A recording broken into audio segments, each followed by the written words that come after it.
Hello, Ozark Electric Cooperative members. I'm talking to you this month, and I got to confess to you, I've got a heavy heart this morning. Usually, I'm pretty upbeat and energetic, and I just know that with what's going on in the United States right now, with supply chain shortages, and also that becomes secondary to what's going on in Ukraine right now. My thoughts, my prayers, and if you pray for all people involved in the war that's taking place, and we just pray that cooler heads will prevail, and that pressure and sanctions and everything will bring that to as good a conclusion as we can hope for. I feel kind of small talking about some of the things that we've got going on.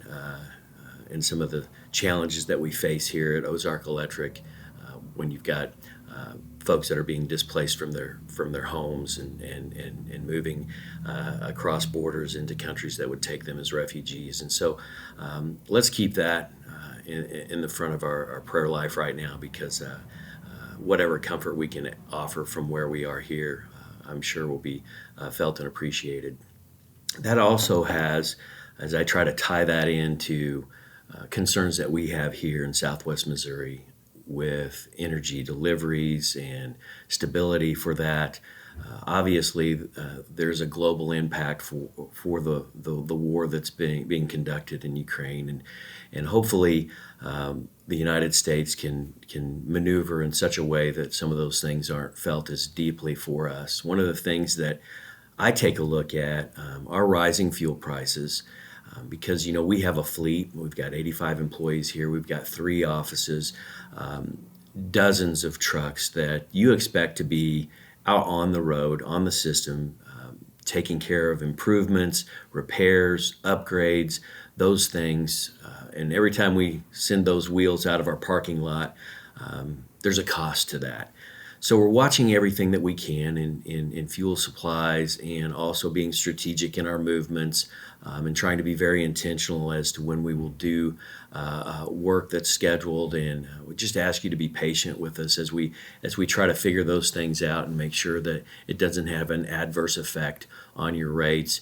I know that here in the United States, not only throughout the entire country, but inflation is now hitting at 7.5%.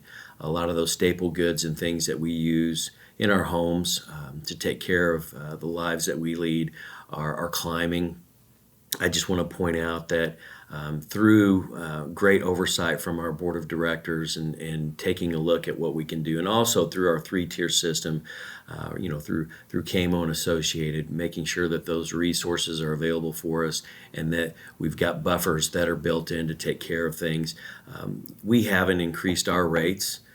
It's one of the things that I am proud of right now, is that though you may be seeing, milk, meat, bread, eggs, detergent, all those other things climb in your home, your energy rate from Ozark Electric hasn't changed. And I know it gets easy to get swept up into all the things that happen as far as around the country, here in the state of Missouri, and also that impact us in our disposable income and how you function with your homes.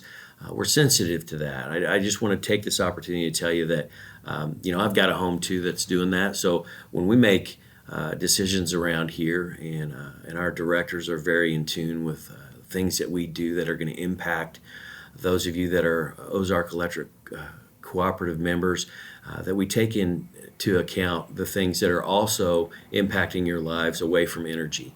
And so we're devoted to studying that, to deliberation over that, and doing things as judiciously as we can, as wisely as we can, to make sure that we don't become one of those things that becomes an undue burden on you through these times that we're in right now. And so we look out for those things. We're going to try to make sure that we're doing what's wise, and what's also going to be practical, to make sure that we can continue to serve you at a high level, and also watch the costs that come with doing that. We're preparing for those costs to escalate. We're in a good position.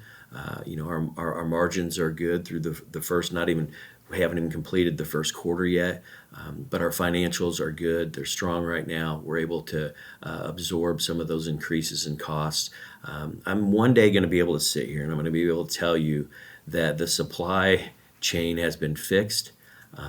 All the things that we would like to purchase, we can in a pace that is predictable, so that our costs and what we do can be charted in a way that's manageable, and doesn't have swings and variances in it that we have to adjust to. It always is part of the job. It's more trying, it's more challenging right now. But I just wanted you to hear from myself that I know that there's other things going on in your life. I know that this video is not what you hang on to or wait and to hear from me every month. And so just know that our employees they're just like you. They've got families, they've got jobs, they've got things that they're worried about, things that are on their mind. And so when they come to work every day, we try to be sensitive to those things in a way that lets them know that we're not just about providing energy to fuel your lives, but we're sensitive to the other things that bring you stress. And so we're going to watch those things as you do. We're going to try to do our level best to be responsible. We're gonna take action that helps you support us and know that, hey, listen, my board of directors and the management and everybody at Ozark Electric is sensitive to the times, and they're trying to lead in a way that will help us through this so that we can get to brighter days, because I do believe that the best is yet to come. I brag on Southwest Missouri and our members specifically whenever I get an opportunity to. I'll be going to our national meeting that's held in Nashville this month, and I will be bragging on my members to my counterparts across the country. I hold you in the highest regard. I think we are the best, and so I go and I carry myself that way. So just know that we're pulling for you. You're in our thoughts and prayers, and whatever stresses you might be going through, you're not alone. Lean in, rely on others, be a help when you can, and just keep going one day at a time, and it will get better. All right, have a terrific March, and I'll see you in April.